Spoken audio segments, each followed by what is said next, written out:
You're not welcome here. 2001's The Perfect Nanny is a Lifetime movie with a very clear message. All nannies are weird. And psychotic murderers. Yes. The movie starts out with this. And also this.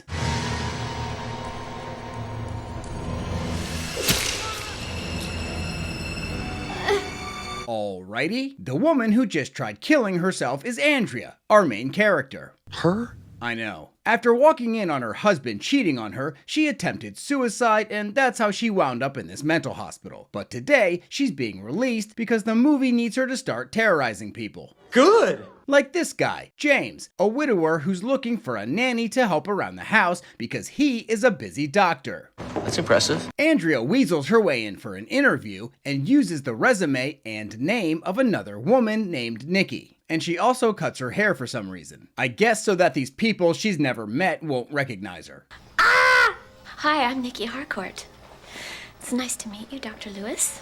Oh, and did I mention that she's obsessed with romance novels? No! Well, she is. Not only is she always reading them, she often fantasizes about being in them. That's why she wants to become James's new nanny in hopes that they'll end up together just like in a romance novel. Cool. Andrea arrives for the interview and meets James's kids, Ben and Fawn. Fawn tells her that she's in college and goes to USC, even though the actress is 35 years old. Why is she so old? She's only 2.5 years younger than the actress playing the nanny. Why didn't they just make her the nanny? At least she's more attractive than Tracy Nelson, who, remember, was on Seinfeld, and her entire plotline was that she looked just like Jerry. That's a good point. Anyway, Andrea talks with James, who tells her that he's already decided to go with another applicant, but thanks her for coming in. Before leaving, Andrea spots the resume of the woman he's going to hire instead of her, and sees her address, which is conveniently the second largest thing on the page. Thanks anyway for considering me. And if things don't work out with Beth, please do give me a call. I really would like the job. Oh, I'm sure they won't. That night, Andrea goes to Beth's house and pretends that she was stood up by a neighbor of hers and asked to come inside her house to use her phone, which only a serial killer would do today, but since it's 2001 and cell phones weren't as mainstream yet, it's acceptable. She fakes a phone call and then just sorta hangs around. Why are you moving? I got a new job. Really? What do you do? I'm a nanny. Do you like it? It's a paycheck, you know. Why are you making small talk? I'd be like, get the out of my house, lady. But thank God she doesn't, because next comes this little gem. But I'm not gonna do this the rest of my life. I can't take these spoiled rich kids forever, you know. Don't worry. You won't have to.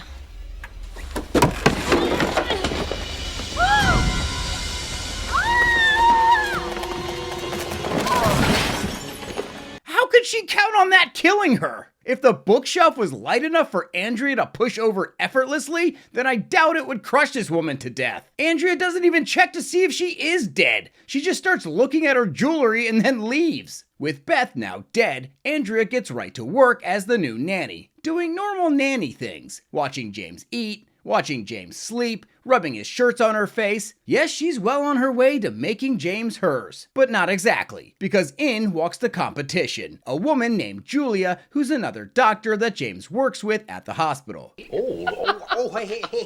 Yes. Excuse me.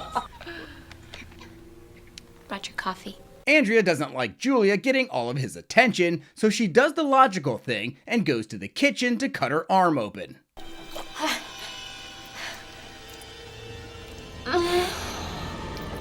Help! Good God, lady. What happened? There was a knife in the dishwater and I cut myself. All right. Ow. It's not that bad, but you're gonna need stitches. The very fact that she needs stitches means it's that bad. After overhearing that Julia and James are going on a weekend trip together, Andrea takes things up a notch and decides to murder Julia. Finally.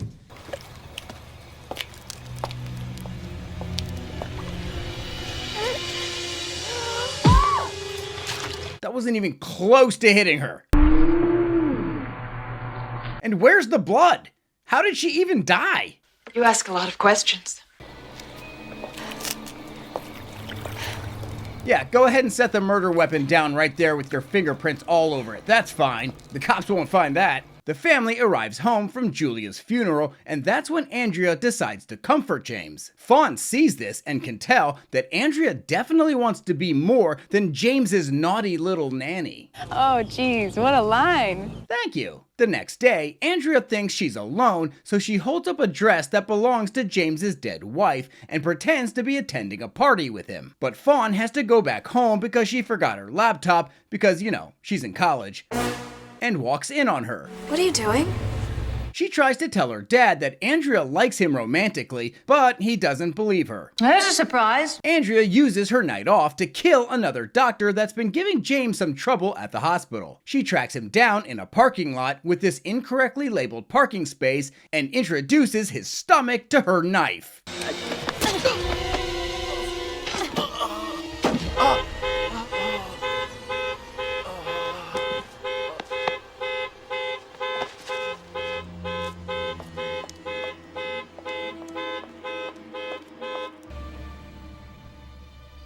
And now she's back reading like she didn't just murder somebody. The next morning, James gets a call informing him that his colleague, Dr. Conrad, is dead. The police think it was a mugging. His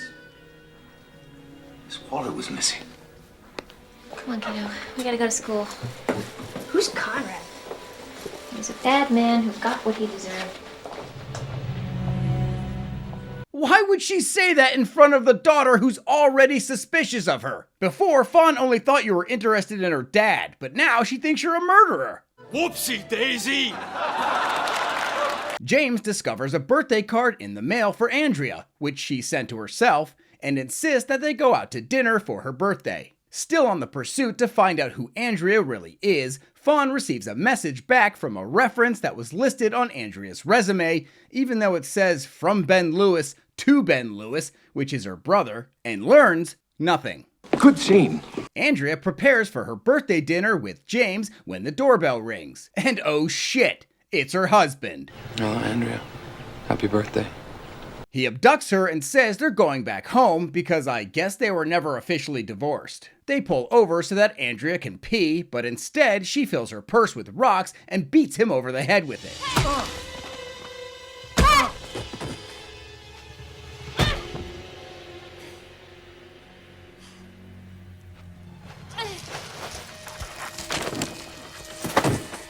Yeah, that was real.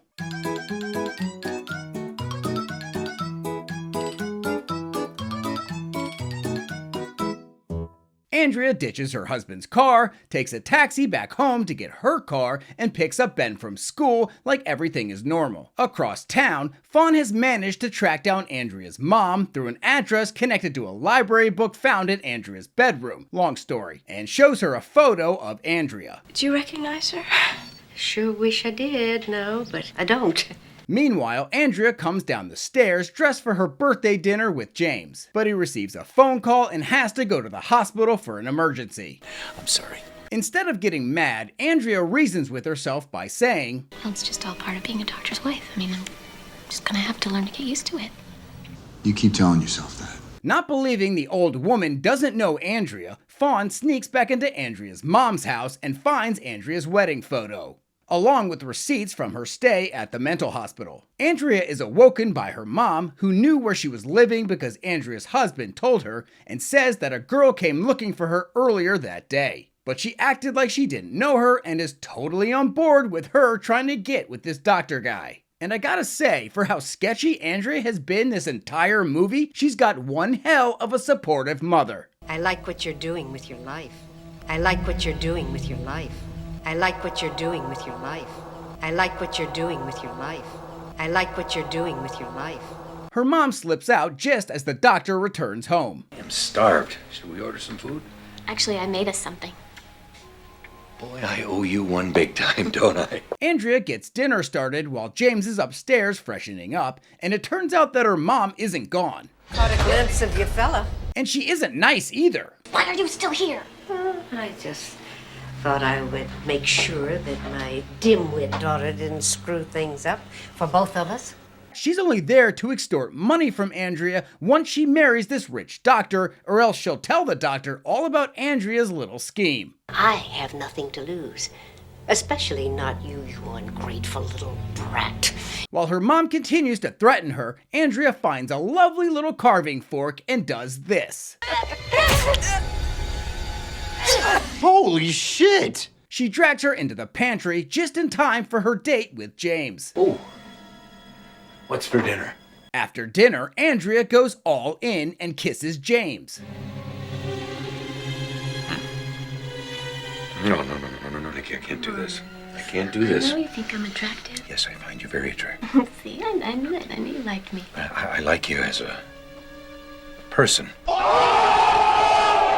Andrea knocks him out with a champagne bottle, and that's when Fawn comes home. I had a conversation with your mother today, Andrea.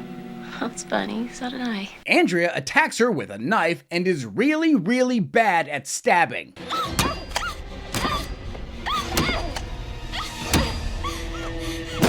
Fawn locks herself inside a bedroom, and Andrea tries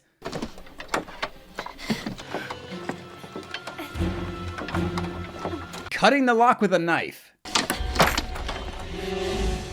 It worked. The women fight on a desk while downstairs, James frees himself from the duct tape.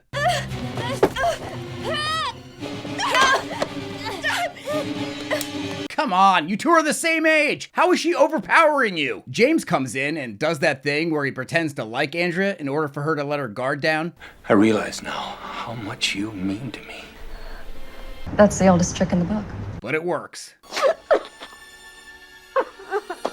The movie cuts to Andrea back in the mental hospital where she's writing invitations to her and James's wedding. And I don't know why this movie's called The Perfect Nanny. She wasn't the perfect nanny at all. Woohoo! That's what I'm talking about.